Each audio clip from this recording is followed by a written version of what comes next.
Hello, everyone, and welcome to Ventures. I'm excited about today's episode with Saul Cates and Kelly Jo Horton.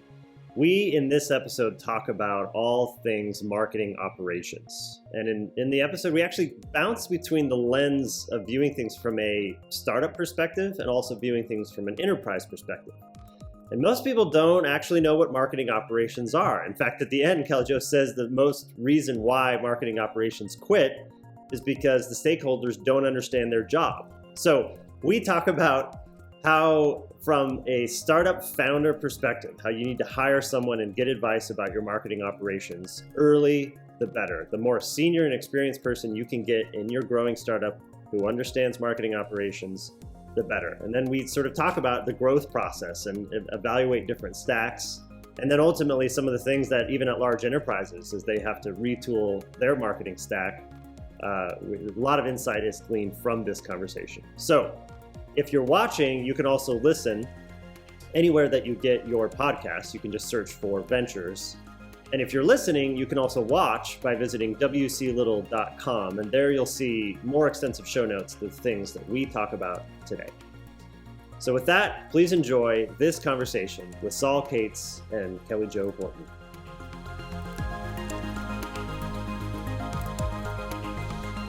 All right, Saul, Kelly Jo, welcome to the show. Thank you. Long time no talk to. Hey, great to be back, and I'm really glad Kelly Jo's here with us. So, Saul, would you mind teeing us up and introducing our guest? Yeah, for sure. So Kelly Jo and I go back a ways. I think we were just talking about 2008-ish, right before the crash. You remind me, it's like right before everything went sideways and bad.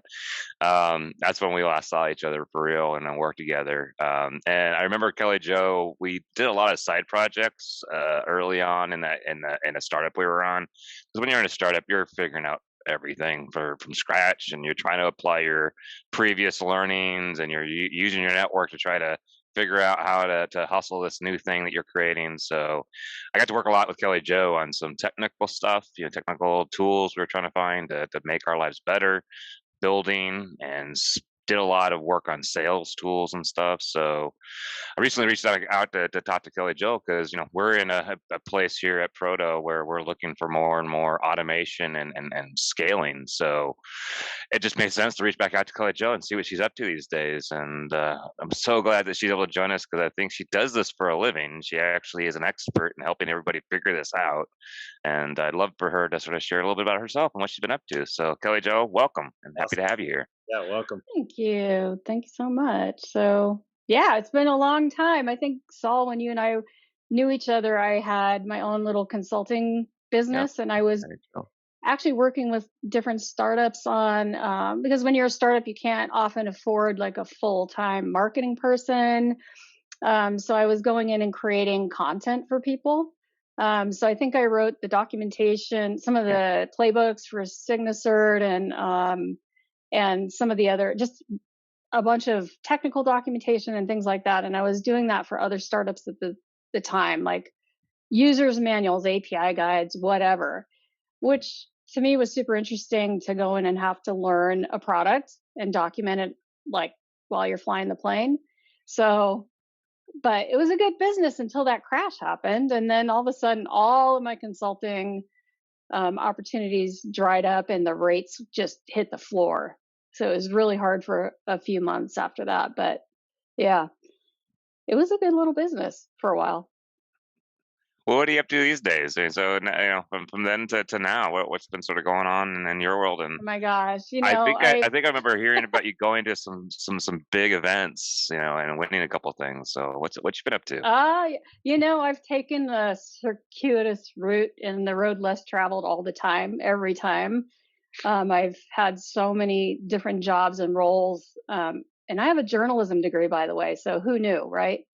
Who would have thought that this is where I'd be with a journalism degree? But so after Signacert and after the crash, I got hired at a company called In Sequence, which is an interactive television company. And we were one of the first, we won the group that I was in won an engineering Emmy for, I can't even remember the title of it, outstanding engineering, design, whatever, something.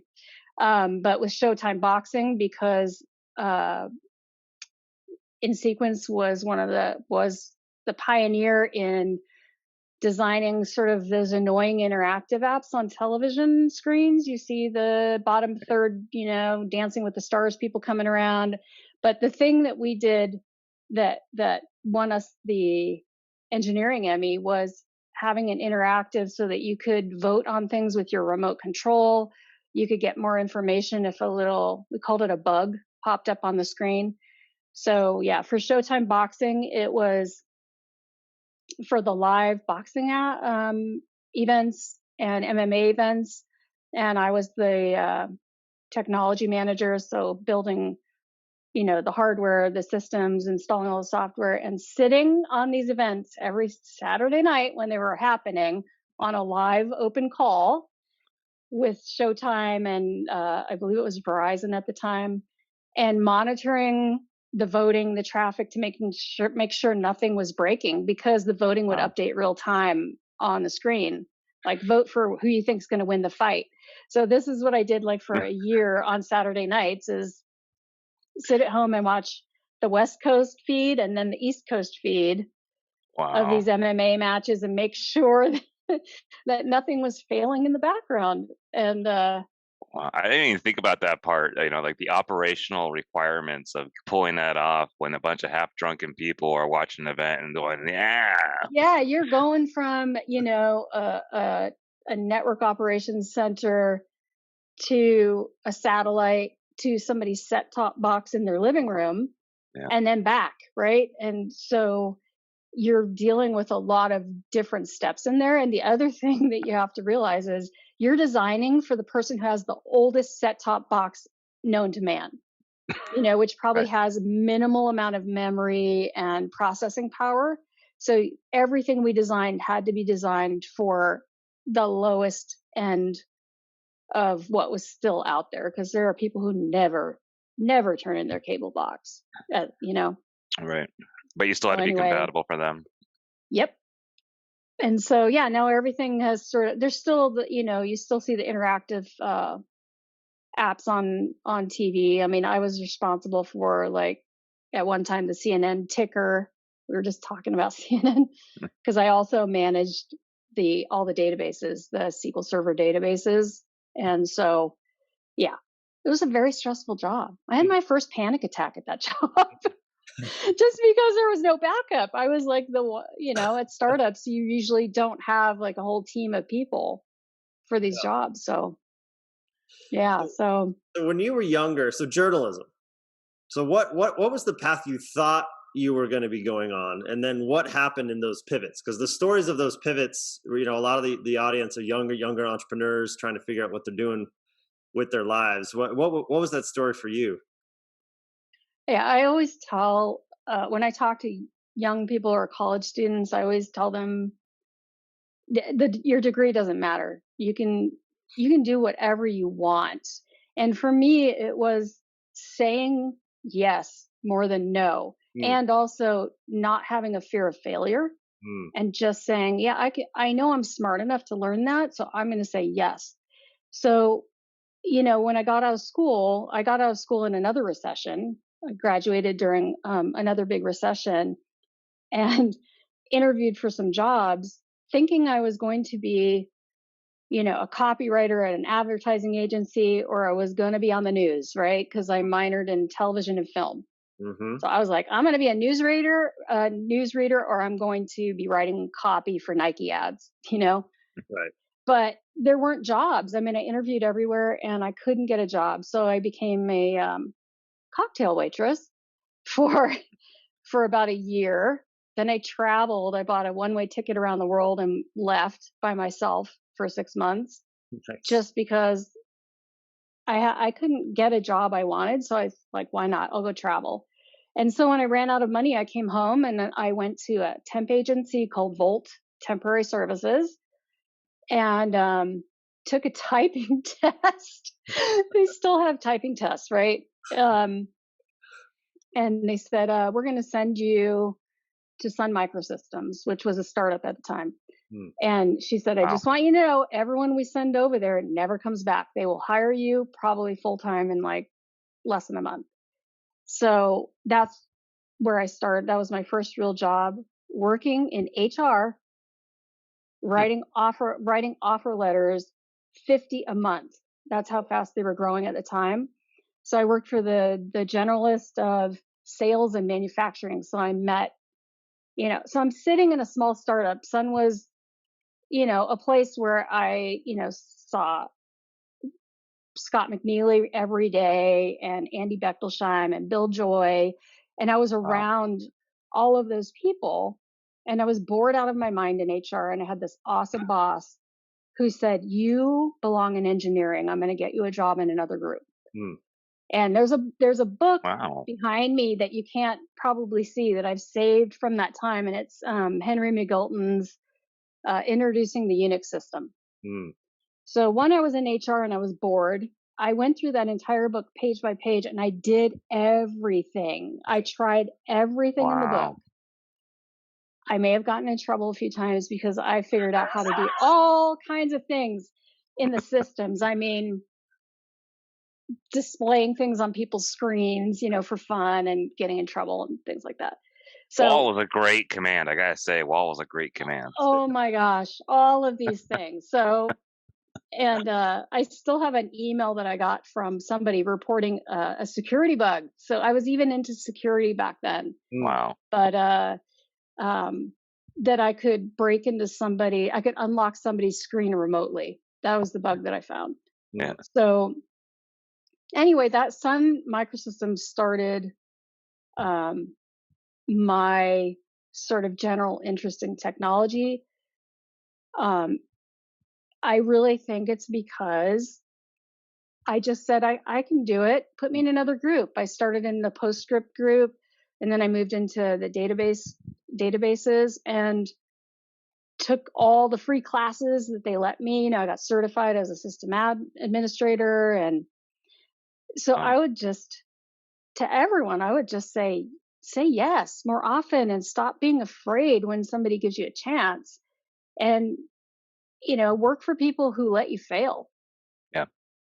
Because that is the kind of boss that I've always been, because I had that experience, right? Yeah.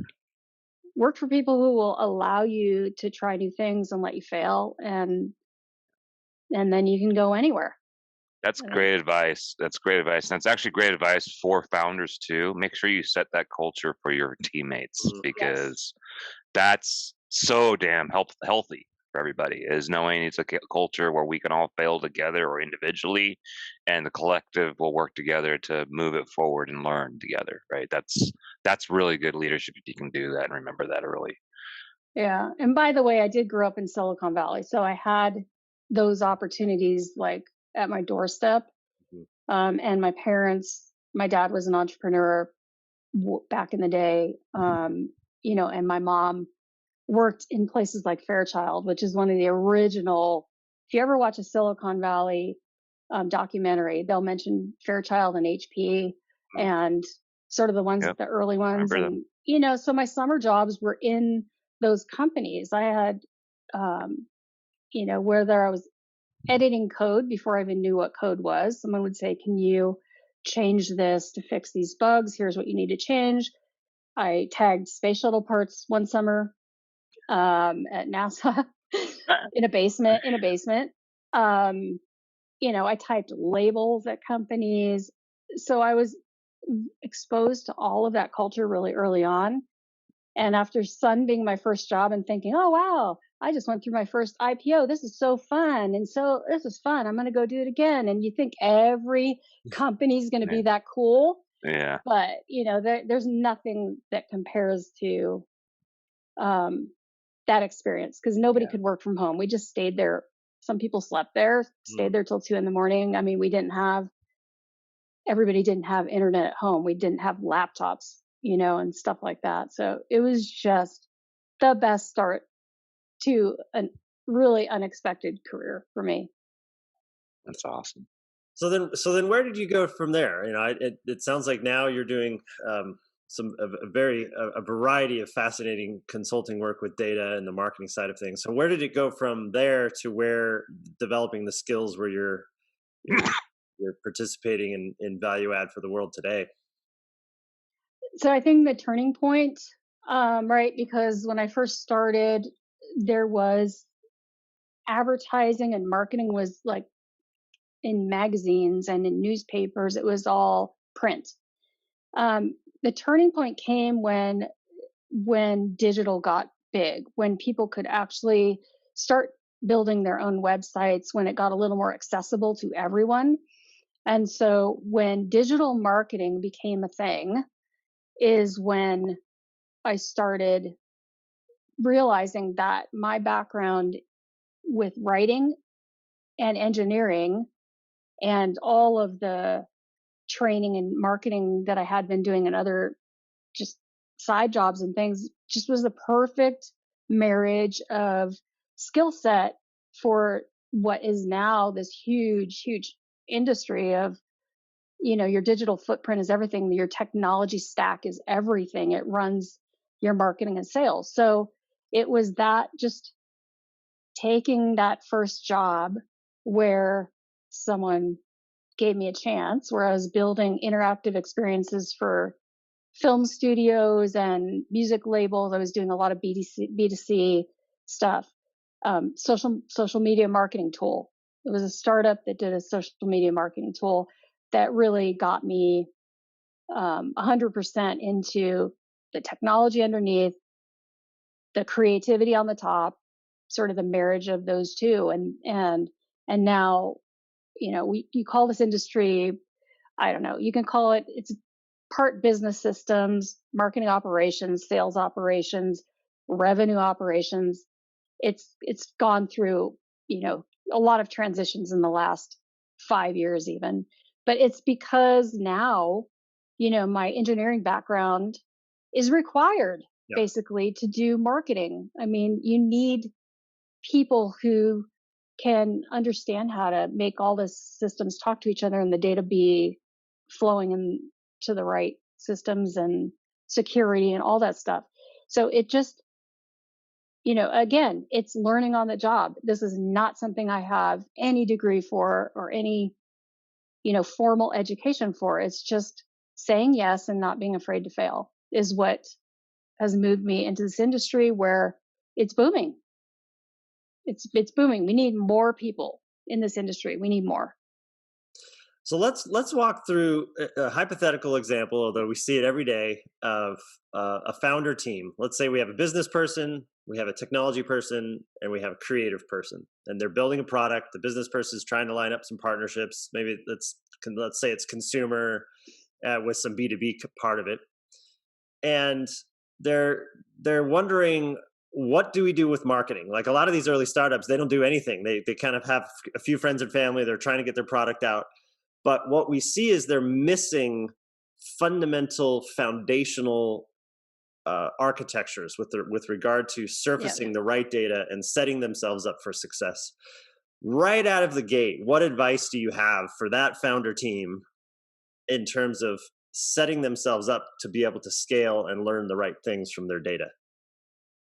Invest in a good person. I cannot tell you how many startups I've seen where the CFO is running Salesforce, their CRM. Yeah. And you need a good marketing operations person. And I've been a team of one so many times at startups because I understand how to set all the systems up.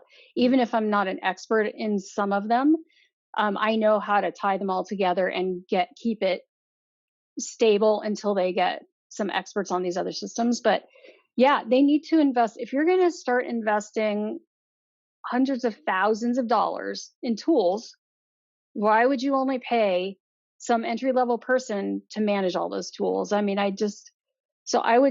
what I would say to founders is it's super important to hire a very experienced person from the beginning and at least set things up correctly and run, your marketing operations platform. If you have a CRM, to run that and any other tools that you connect, sales tools, eventually you're going to have, a complete data pipe with a data warehouse and data visualization tools, but you're talking about $1 million stack at that point, Right. depending. Right. So, but they need to spend this, they need to think of how much money they're spending and how valuable this person is, because they're helping you drive revenue. And the bottom line is, if your data is crap, how can you make decisions? How can you, make financial decisions based on data that's dirty, right? So hire a good person to help you build out your stack and support your stack until it gets too big for one person. So until they can until they can afford to hire that person, let's just say, and this is very common, there's a B2B side, there's a B2C side of their digital product that they're building. They have a SQL database. They have, let's say they have a web and mobile. So they have Google Analytics. They have something like Mixpanel. Right. They're running ads on Facebook. So there's all this data. And most of the times, because we work a lot with pre-seed founder teams, most of the time that data is all over the place. Maybe they're pulling in some of it into an Airtable or something like that. Right. But until they can afford to bring that expert in, or that more seasoned person, what should they do? What should be the foundational things that they do to make sure, at the very least, they aren't racking up a massive amount of MarTech debt, or whatever the term would be? Tech debt. Yeah. I don't know. There's a lot of agencies making a living off of embedding people until they can hire their own people, or putting together teams that can come in and sort of, embed this team of people until you can afford to hire your people full time. But I guess you have to have someone running the ship underneath. You got to have a person, and it just gets messy when you have a small startup and you have all these people with admin accounts in every tool, right? That's the thing I see the most when I log into a client's database, is everyone's an admin, because they don't know about permission sets and things like that. Everybody's an admin because it's just so easy to add everyone as an admin. So do not do that. Don't add everyone as an admin, and try to have at least one person who knows pretty much what they're doing. And then you can build out your team, and then you can build out your stack. But start with basic tools that you need to do business, whatever they are, just your top 3, because it gets expensive really fast and it gets complicated really fast. The more data points you have, the more chance you have for corrupting data and compliance violations for GDPR and all that stuff. You got to have someone who knows all that. Do you have a recommended? Oh, sorry, Saul. Do you have a recommended cheap stack, like HubSpot over here for the CRM? Just use Airtable. Use Metabase for surfacing these things from your SQL database. You or is it not that easy? So it depends. It's not that easy. It depends on the business. Yeah. So I don't build the same stack for everyone. It depends on the business needs. So B2C is very different from B2B. It depends. How intelligent do you want your marketing? If you are, someone who is just sending out an email on a regular cadence, you can use SendGrid or something like that. You don't need some fancy marketing automation tool. But if you're doing behavioral based marketing and you want to score people and you want to move them around based on automated intelligence, then you need a marketing operations or marketing automation platform. Depending on what your business is, which one do you choose? So I have different recommendations. The pricing is really different for all of them, depending on how many people are in your company and depending on how many leads are in your database. So it depends on, what your core needs are, what I would recommend for somebody. It's never the same across the map, ever. But basically, you need some way to send email. You need some way, to do sales, whether that's a CRM or not. I've worked for companies that don't even have a CRM. They have some other method.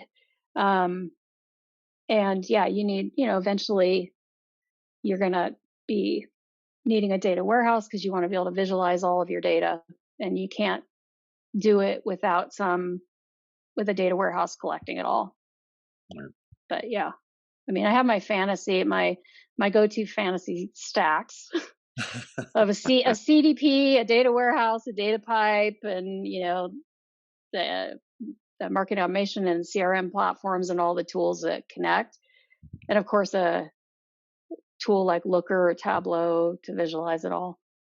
But Right. yeah, it's different. I mean, for me, I look at the way a company sells. So because it has to do with the way you market, the way you sell your product, the way you retain your customers, what you recommend. It's not the same. There's no one right answer for everyone. Yeah. Yeah. Sorry, Saul, I cut you off earlier. Yeah. No, I was just saying, it sounds like, I was trying to lead it towards, is there not a tool for all of this that we could just all slap together and call it a day and walk away and make a business about it or something? Doesn't sound like it's No, that easy. It's very no, complex but you do situation, make right? you make a decision though. Do you go with a cloud, like a cloud vendor that has everything, or do you Sure. build best of breed in your stack and have the best everything is from a vendor that is focused on doing something really, really well. So a lot of new companies tend to go with the cloud option, because it's cheaper. Of course, if you get Salesforce, they're going to want to throw in Pardot for free or something like that, right? So they'll try to keep you in their cloud system of marketing tools and sales tools, which is generally cheaper, but it's usually not the best option at all. Yeah, because we work with so many founders that I mean, even what you've shared with us thus far is going to be extremely insightful because Very helpful and high value. they don't know to even value a marketing operations person to help set up that stack right out of the gate. And it's usually an afterthought, like even Series Yeah, C, right. seed extended. It's hard for them to even know what questions. So I'm excited to point them to this episode for that fact alone. But I'm interested to dive into that stack, right? I think you said if your dream stacks, let's just pick one, because even all the terms you just said there, most people don't know what those terms are. So how about I give you a hypothetical, because I would love to have one, because I'm also looking at this from an industrial side, right? Because quite often even big conglomerates like Thales and big tech giants out there, we also struggle with this, right? Because we're used to an engine around us versus very focused on, this is a new market, for example, we need to maybe look at this differently, right? And the tool stack and all that. So I would love to think about like a B2B or B2B2B type situation. What kind of dream stack would you want? Because I think for me and what I see in the world is there's going to be a lot more coordination and collaboration that has to happen beyond one or two parties in the near future, and understanding what that dream stack would be really helpful. I mean, is it high price to enter, or is it just we need a new mousetrap that gets us that dream stack of yours? Yeah, well, I'm down with both, so you tell me which one you want. You can start. I think you can start relatively inexpensively, especially if you know which vendors will reward you for. You just have to know what the pricing models are for the vendors, which I've been negotiating these contracts for a long time.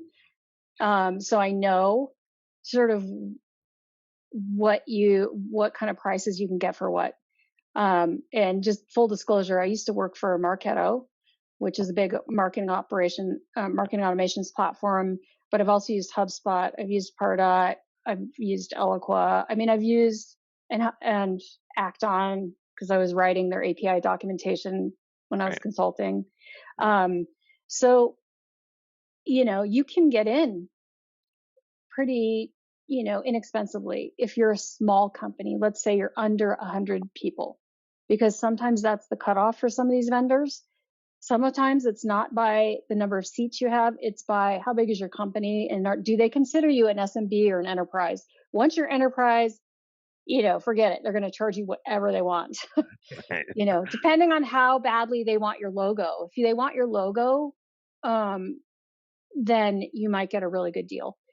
But yeah, my basic minimal, best startup stack is, either going, depending on if you're B2B, HubSpot or Marketo.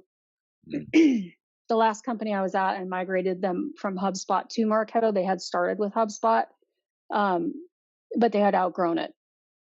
So it depends on how sophisticated your marketing is going to be. If it's going to be sophisticated, you need to go with a more sophisticated platform.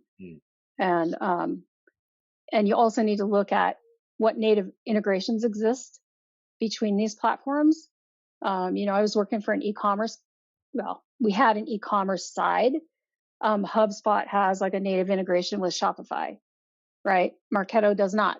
So I had to build the integration through middleware once we migrated over. So what's important to you? Is it, do you want native integrations to B2C type tools? Then pick a marketing operations platform that supports that natively. But if you're a B2B company, you're going to want something that's something much more robust and scalable and customizable, in my opinion. So you would go with something you're not going to outgrow in the long term, because it's a pain to migrate. Yeah. Once you build up a big stack and you've got millions of records, it's a pain to migrate all of that to a new platform. So you got to kind of make a wise choice in the beginning. Yeah. So tell us about what you're up to now. What kind of questions are you interested in exploring? What kind of things are you teaching to folks? What kind of platforms? It sounds like you have a variety of things going on. I'd love to learn more about that.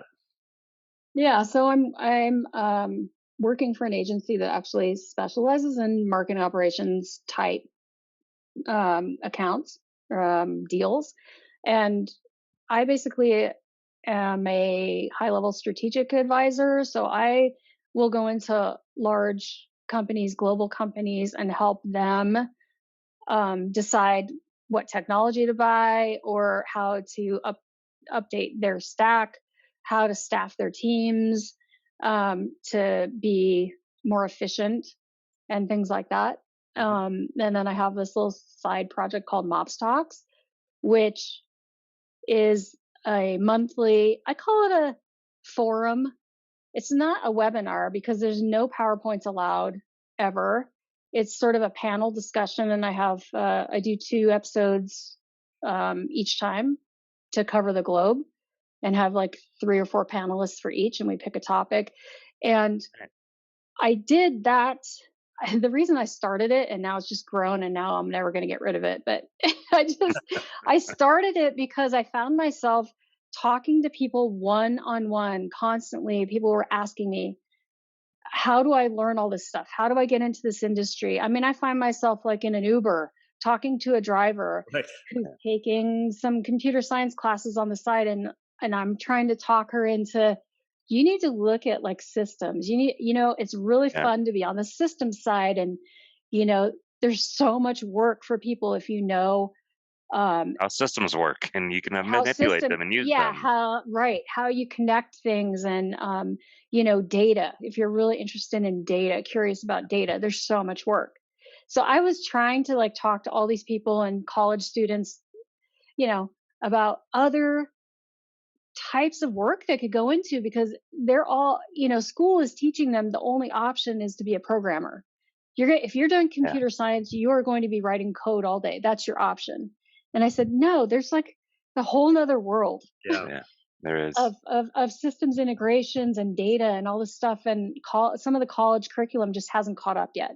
So I said, I need a platform where I can do a one-to-many instead of a one-to-one, because there's so many people asking me questions. So I started Mops Talks, and our first month was July, I think, or June. And the topic was, how did you get into the industry? That was it. Like, and all these people I had as guests were like, well, it was just like an accident. I was at this company and they said, hey, can you manage this?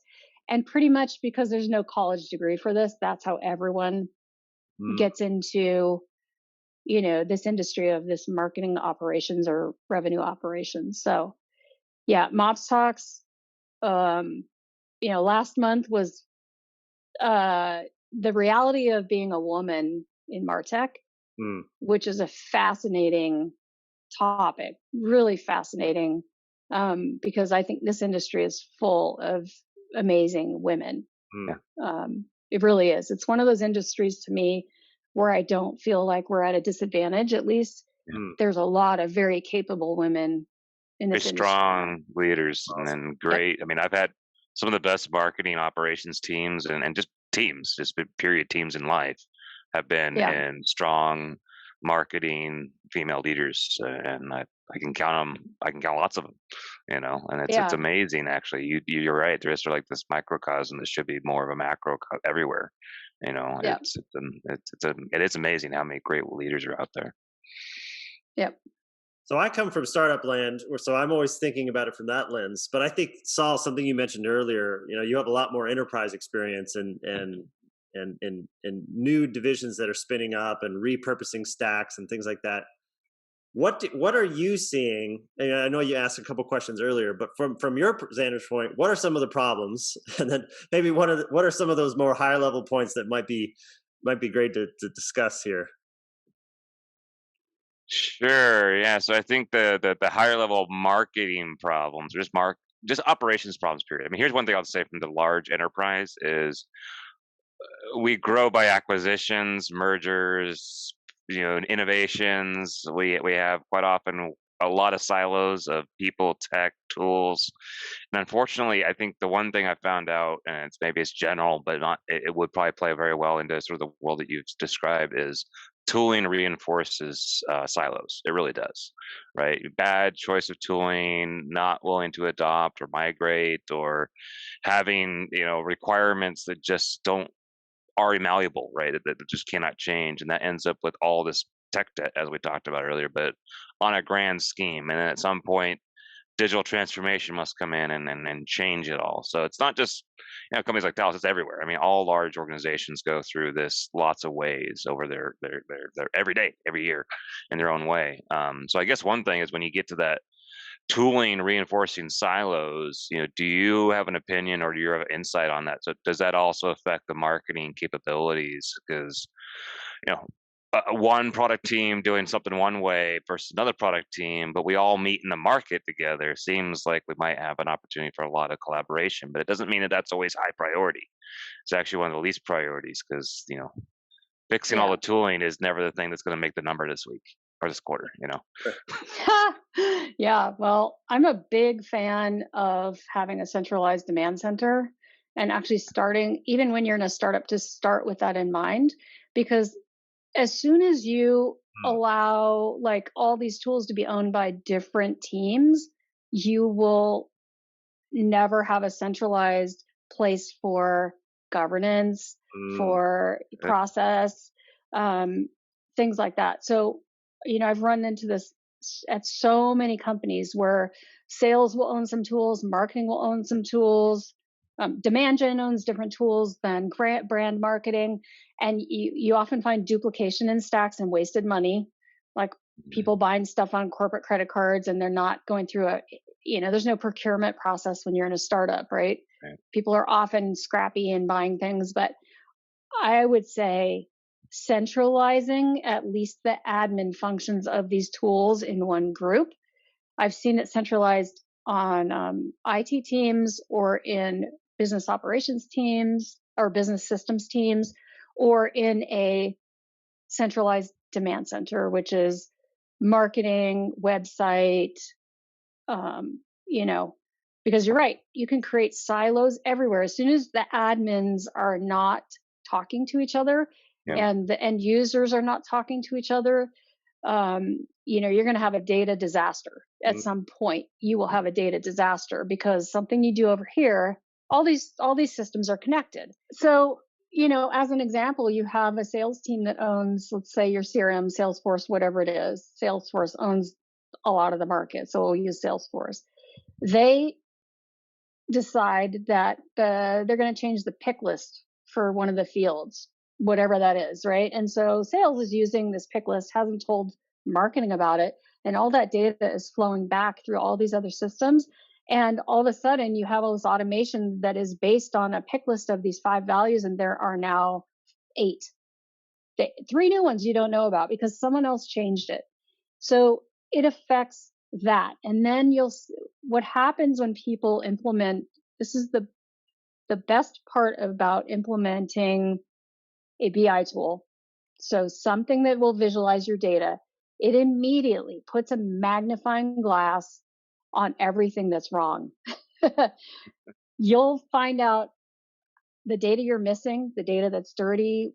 Once you see it on some beautiful dashboard, it just magnifies all of your problems everywhere else. So, yeah, there's a ripple effect to everything. And because people want all these systems connected, you have to have some sort of governance. I mean, you have to.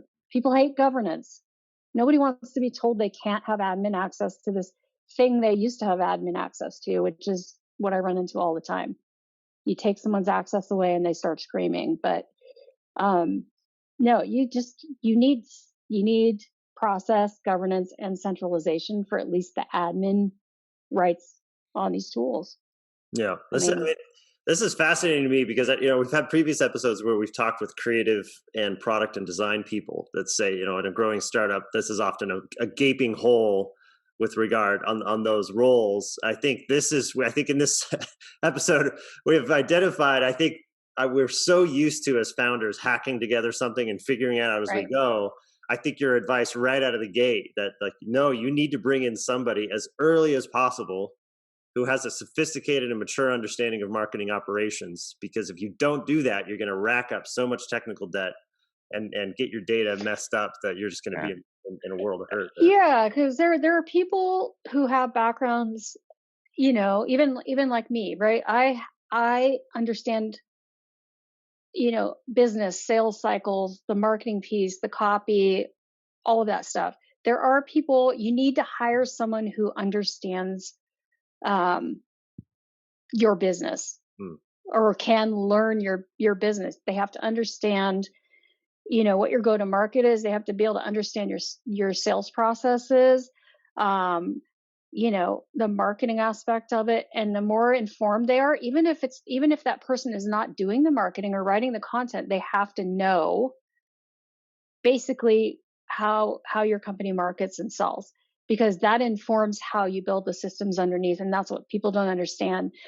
I would not just build the same setup for everyone. Like I said, my thing is, I'm going to ask you, how do you want to report on that? What data do you want on the other side? And then I'll work backwards from there, because I need to know what data you want in the end to build it correctly, at the base level.